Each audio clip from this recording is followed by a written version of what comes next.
Bank of the Ozarks announced its quarterly dividend of 15 cents per share, an increase of about 7% over its prior dividend in October of 14 cents. The dividend is payable January 25th, 2013 to shareholders of record as of January 18th, 2013. Shares are lower by about 0.4%.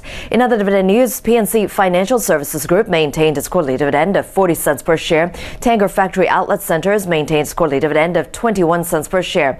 Among dividend increases, Hormel Foods Corporation announced its quarterly dividend of 17 cents per share, an increase of about 13% over its prior dividend in October of 15 cents. Sovereign Self Storage announced its quarterly dividend of 48 cents per share, an increase of about 7% over its prior dividend in October of 45 cents. This is Sayoko Marasa for PassFail.com, taking you behind the ticker.